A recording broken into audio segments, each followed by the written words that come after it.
حضور نے فرمایا کہ سب سے شریر طبقہ اگر ہے تو وہ بھی علماء کے روپ میں ہے، اور سب سے اچھا طبقہ اگر ڈھونڈنے نکلو تو فرمایا وہ بھی اور کہیں نہیں ملے گا، وہ بھی علماء کے روپ میں ہے۔ اس لیے سب سے زیادہ پھر چھان پھٹک تو اس شعبے کی کرنی چاہیے اور دیکھنا چاہیے کہ خیر کہاں ہے، اور خیر کو حاصل کرنے کے لیے 2 قدم آگے بھی چلنا پڑے تو کوئی حرج نہیں ہے، اور شر کو چھوڑ دینا چاہیے۔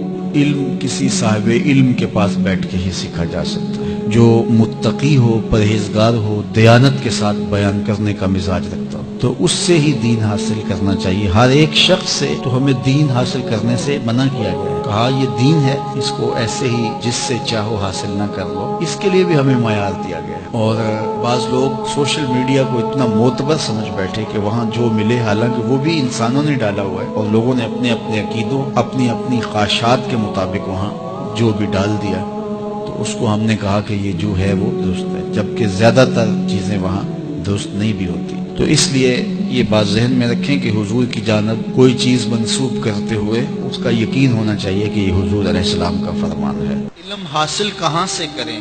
سنو، رسول کریم صلی اللہ علیہ وآلہ وسلم نے ارشاد فرمایا، ہر اس شخص سے کہ جو عادل ہے، منصف ہے۔ فرمایا کہ جو تمہارے بعد میں آنے والے لوگ ہوں گے ان میں سے تم ان سے علم حاصل کرنا جو غلو میں سے اصل حقیقت نکال کے تمہیں دیں گے۔ باطل پرست لوگوں نے دین کے اندر جو چیزوں کی ملاوٹ کی ہوئی ہے، اس ملاوٹ شدہ چیزوں کو الگ کر کے اصلی اور کھرا دین تمہیں دیں۔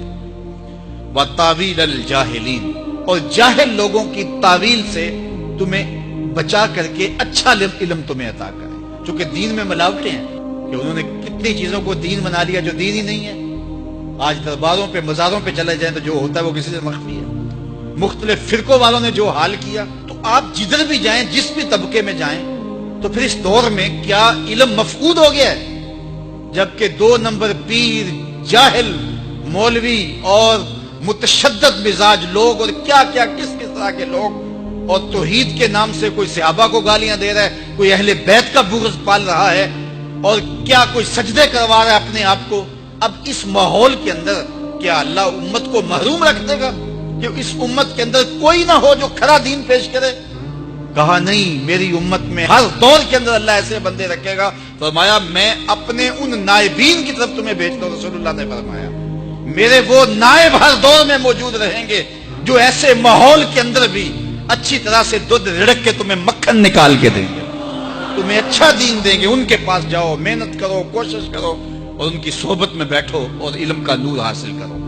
رسول کریم صلی اللہ علیہ وآلہ وسلم نے ارشاد فرمایا، جس شخص کی اللہ بھلائی کا ارادہ کر لیتا ہے اسے دین کا فہم عطا کر دیتا ہے، دین کی سمجھ نصیب کر دیتا ہے۔ اور پھر ارشاد فرمایا ایک وقت ایسا آئے گا لوگوں پر کہ جب اسلام کا صرف نام رہ جائے گا، اسلام کا صرف نام رہ جائے گا، باطن میں اسلام نہیں ہوگا، روحوں میں اسلام نہیں ہوگا، رویوں میں اسلام نہیں ہوگا، طرز زندگی میں اسلام نہیں ہوگا، معاشرت میں اسلام نہیں ہوگا، ملکی قوانین میں اسلام نہیں ہوگا، عدالتوں میں اسلام نہیں ہوگا، اسلام صرف نام کا رہ جائے گا۔ وَلَا يَبْقَى مِنَ الْقُرْآنِ إِلَّا رَسْمُهُ، اللہ اکبر، اور قرآن صرف رسم کے طور پہ، رسم الخط کے طور پہ باقی رہ جائے گا۔ بڑے خوبصورت لکھے ہوئے کلمات تو ہوں گے، لیکن کسی کے عمل میں قرآن کی تعلیمات کی جھلک دکھائی نہیں دے۔ اللہ اکبر، مسجدیں زیب و زینت کے لحاظ سے تو آباد ہوں گی لیکن ہدایت کے نور سے خالی ہوں، ممبر و محراب سے لطیفے سنائے جا رہے ہوں گے۔ ہم تو دیکھ رہے ہیں کہ اس دور میں بھی ایسا ہو رہا ہے، تلقین غزالی نہیں رہی اور فلسفہ رومی نہیں رہا، اذان رہ گئی، انداز بلالی نہیں رہا۔ اللہ کے نزدیک سب سے زیادہ لوگوں میں جو شریر شخص ہے، قدر و منزلت کے لحاظ سے قیامت کے دن سب سے شریر شخص وہ ہوگا جس کے علم نے اس کو نفع نہیں دیا۔ اللہ تعالیٰ جل شانہ ہمیں علم نافع عطا فرمائے۔